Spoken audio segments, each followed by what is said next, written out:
The Giant of Cascade Mountain. Every bone in Jed's body was broken. There were no signs of injury to have caused the breaking of a bone. His body was naked except for one sock on his left foot and his underwear, which were soaked with wet rainwater. He was found face up next to an old stream that ran out from a cave at the top of Cascade Mountain. It didn't make any sense to the investigators. My cousin was always a cautious outdoorsman. Yet, he was found without his clothing and several miles from his campsite. He never left his camp once he was settled in for the night. All of his supplies were there, and his fire was still burning from the night before. Somehow it had outlasted the rain, which was weird too. The investigators were baffled. I notified Jed's parents. I was supposed to pick up Jed that very morning, as promised, when I got to the secluded campsite, and that's when I realized something was very wrong. His tent had a large hole in the top, a perfect round hole. It didn't make sense with the rain, and the fire was still going. Jed usually put it out when it was time to sleep for the night. His hunting rifle and food supply were left out as though he were interrupted by someone or something. I looked at my aunt's face after I told her and my uncle. It was the worst moment of my life. Little did I know, it was only the beginning. It had been a year since my cousin Jed died under mysterious circumstances. It was ruled an accidental death, but it didn't make any sense. I began researching online on how that could even be possible. I read every book I could find on cryptids, missing 411, and even alien books. There was nothing that was even remotely similar to what happened to Jed's body. I had never heard of a body with broken bones and no reason for it. When they looked at an x-ray of his body, it showed that every bone was shattered into pieces. His brain was mush, and there was some bleeding near his ears and nasal passages. Still, there were no apparent signs of injury. It was as if someone set off a bomb inside of Jed's body. The strangest part was there were no evident signs of swelling either. His body didn't even decay after the incident. When the mortician attempted to drain his blood from his body, nothing would come out except a clear, yellow substance. The coroner kept Jed's body for a week, trying to rule out everything under the sun before being ruled as accidental. It was as if his body was already embalmed. Jed's body didn't smell, and it didn't show any signs whatsoever that he had been dead for the last week. It baffled everyone involved. But after the funeral, Jed was buried in the family plot. I felt guilty about Jed's death too. I had promised him I'd be there to pick him up, but I was late by 1 hour. What if I could have saved him? I had never been the overly responsible one in the family. Instead, I was Mark, the black sheep of the family. Jed was the smart one, the good one. He volunteered with Big Brothers and helped build homes for victims of hurricanes in Puerto Rico. I was the one whose father had bought him a new Mercedes and wrapped it around a pole a week later. No insurance. If anyone should have been found dead on the side of that mountain, it should be me. So with all the guilt I could muster, I made a vow to find out what had become of Jed when he was found on that mountainside. I decided after the end of winter was over, I would plan a spring camping trip in the same area that Jed was found. Maybe it was morbid curiosity. Or perhaps it was a death wish that whatever killed Jed would do me in and bury my guilt with it, once and for all. I spent most of the winter working to save money that I could no longer borrow from my rich dad. He had cut me off after the Mercedes wreck. I didn't blame him. I was slowly working my way into being a better human being. For whatever it was worth, I felt I owed it to my cousin. He had been a source of inspiration to me whether I wanted to admit it or not. Once I had saved up enough money to buy camping supplies, I spent time online researching the area and what I would need to spend a few days in those woods alone. I mapped out the trail and made sure I had a portable charger for my phone to help guide me in case I got lost. I took minimal supplies because I knew I'd have to carry everything with me into the woods. I readied myself the morning I set out. It had just finished raining and the sun was peeking into my window. I made sure I ate something before I made my way out. I would need what my mom always referred to as brain food. I drank my coffee, spilling a little on my pants before I left. I dried myself off as best I could. I reeked of coffee, though, but didn't bother to change pants. It would dry by the time I drove the hour into the mountains. I got to Cascade Park and parked near one of the rest areas. I knew this part of the trail very well. It would get more challenging once I went off trail. I picked up my bag complete with matches, lighter, flashlight, food, water, and because I was a wimp, bug spray. I'm not going to lie and pretend I know anything about camping except how to build a fire, stay dry, and pitch a shelter. I was no outdoorsman. I was a city boy, one that was born with a silver spoon in his mouth. I pulled out my map and followed the trail to the stream that Jed had always camped near. It was just off the main course and not hard to find once you knew the markers. I didn't count on the only thing that the trees and bushes looked different from when I had been here the last time. I made a turn when I got to the break-off point, where the trail had broken to a separate, unmarked area.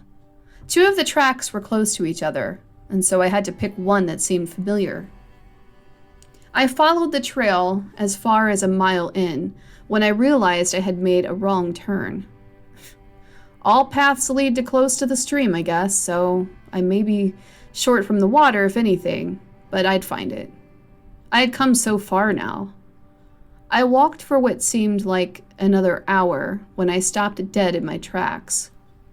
The trees seemed to whisper, "Shh." At the end of a clear yellow field, there was a white wolf. I'd never seen one this close, nor had I ever seen one that wasn't in a zoo. I saw it realize my scent was there and take off into the forest as fast as lightning. I took a deep breath and then kept on walking. I finally got near a large body of water and figured this had to be the same stream, but the part that ran closer to the river. There were large rocks everywhere. I decided this would be my spot for the night. I managed to build a fire, and I took out my jerky and my bottled water and decided to rest. I took off my jacket to cool off. I had no idea how hot it would be for a spring afternoon until I removed my coat. I pitched my tent as best I could. It wasn't as easy as they made it look. It took me a couple of tries before I realized that I was missing a stake to keep it into the ground, so I improvised and put a rock on the corner to hold it down, and it seemed to do the trick.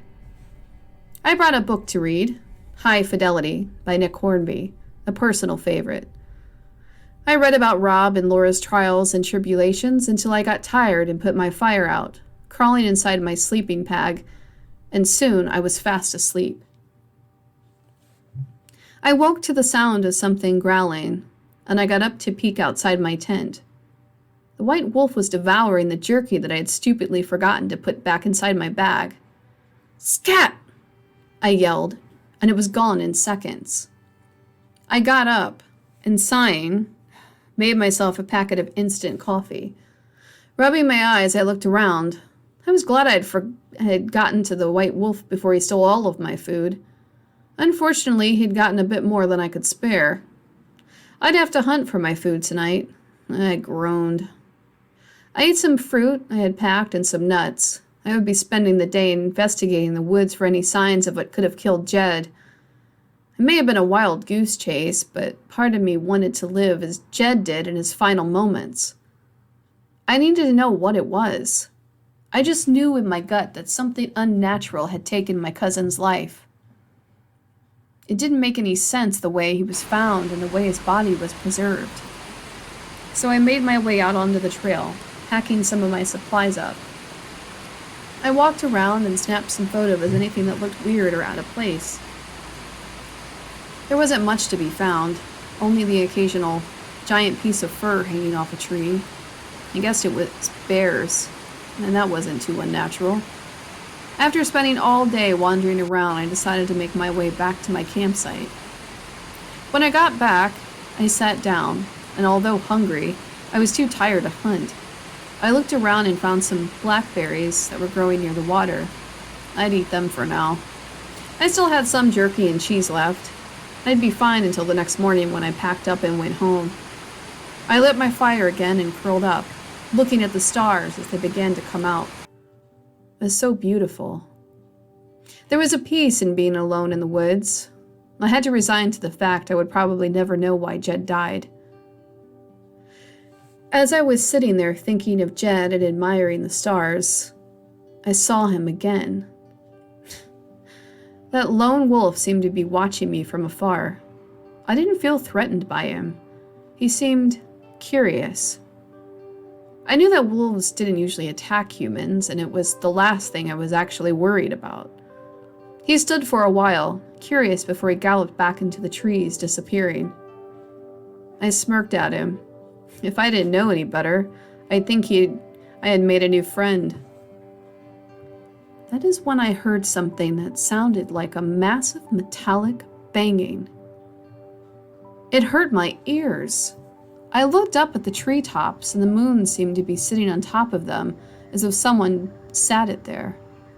When I saw something strange, there appeared to be a blurriness to what I saw, as though someone hung a waterfall in the sky. When I realized it almost looked human-shaped. The only thing wrong with it was that it was as large as 2 trees. It had to be a trick of the eyes. And then it moved. I heard the sound of the trees snapping, and the tops of 2 of the trees bent backwards as though something was pulling them apart. I watched in utter fascination as I looked as to what was now a cloaked figure gliding across the forest in front of me. The sound of the animals in the forest and the wind seemed to all but vanish. I felt dizzy all of a sudden, as though someone had pressed a pause button on my reality. I watched for a while until the image seemed to get darker, like a smoke cloud appearing in the night sky. When it did, I now realized with complete horror what I was looking at was nothing that should belong in nature. It stood over 30 feet tall and about 10 feet wide. It was dark in color, had a shaggy hair like Cousin It from the Addams Family, only there was nothing sweet or cuddly about this thing. It was no longer cloaked. It now revealed its true face. There were 4 eyes atop its head like a spider. Its mouth was large and in a frown with salivating lips and fangs. It had long arms that seemed to drag on the ground. Its hands were an atrocity unto themselves. They were large like humans, only each hand had a long, black, blade-like fingernail that was nearly the forearm's length. I thought back to the tent that had the hole in it. Could this creature have been the thing that killed Jed? That is when I saw 2 large deer running from the beast. It caught sight of them, and in one split second, it took the large fingernail and stabbed the closest deer to it. The other deer managed to barely escape as I stood, mouth gaping in horror as I watched onward. The deer fell to the ground and shook for a second. Its eyes became bloody, and in seconds the creature had the deer in its hand, squeezing the deer's insides that were now like melted liquid into its mouth. It resembled a kid stuffing a frozen popsicle out of the plastic into its mouth on a hot day. How did this deer turn to mush so fast? I thought of a spider and how the venom turns an insect into a liquid treat. What was this thing? Just as I thought that, I wished I had not. It was now turning its 4 gigantic eyeballs in my direction. I looked at it as it stepped forward in front of me. I wasted no time in grabbing what I could and running away. I ran towards the forest trees opposite the creature and could feel the ground shaking behind me as this thing was only inches behind me. I ran in a zigzag motion like you would if a bear were chasing you. Then I did something incredibly stupid. I stopped to turn around and see how far it was behind me. And there was nothing there. What the hell? I stood, feeling the sweat run down my forehead and my hands shaking. I thought maybe it had not decided to chase me after all. Then its face reappeared inches from my face. I let out a scream so loud that it looked down at me in surprise. The giant monster put its hand up to the side of its massive head, as though I had injured its ears. It stepped back for a second, and then I felt it grab me in its massive hand. It put its face up to me and stuck out its large black blade of a fingernail. But just as it went to stick its large finger in my guts, it caught a whiff of something weird. It put its nose up to my pants and then screamed, dropping me. I didn't know why it dropped me, but it stepped back as though it had been shot with a dart of poison. Then I remembered I had spilled coffee on my pants the day before. The coffee was what must have made it so repulsed. I didn't care what enabled my escape, though. I wasted no time running into the forest and back towards the trail I had used to enter the clearing where I had set up my campsite. I got into that fork in the trails and couldn't remember which way I had come. I was spinning in a circle, panicking as to what to do and where to escape the forest. I heard the growling not far behind me, and I knew this thing could cloak itself again if I wanted to hide from me, to hunt me down. And then I saw him. The white wolf was at the end of the trails. He came closer to me and then ran down the tracks. I looked at him and then looked behind me. I watched the white wolf again, and he repeated his gesture, as though he wanted me to follow him. If this was a sign from beyond, I was not going to question it. I ran towards the white wolf and kept following him. He was fast. I had to run at a rapid pace to keep up. When my body could go no further, I stopped as my chest nearly caved in. I looked up, and the wolf was now gone. I began to panic. My only lifeline was gone. Where had the white wolf gone? Then I heard it. Laughter and music were playing. I recognized the parking lot, not more than 100 feet in front of me. I ran as a second wind hit me. I could see my car. I didn't stop until I reached it. I didn't care what I looked like running like some maniac out of the woods. I knew I was safe. When I pulled out of the parking lot, I halted my car. In front of me on the road was the white wolf. Where did he come from, and how did he get so far in front of me? He stood watching me for a long time, and then ran into the woods. I drove onward, thanking him inwardly for saving my life. I no longer questioned what it was that killed my cousin. I was so lucky to be alive. I guess I had a guardian angel, a white wolf looking out for me. As I looked in my rear-view mirror, I saw Jed wearing a white shirt and white pants waving at me. And then his apparition faded away.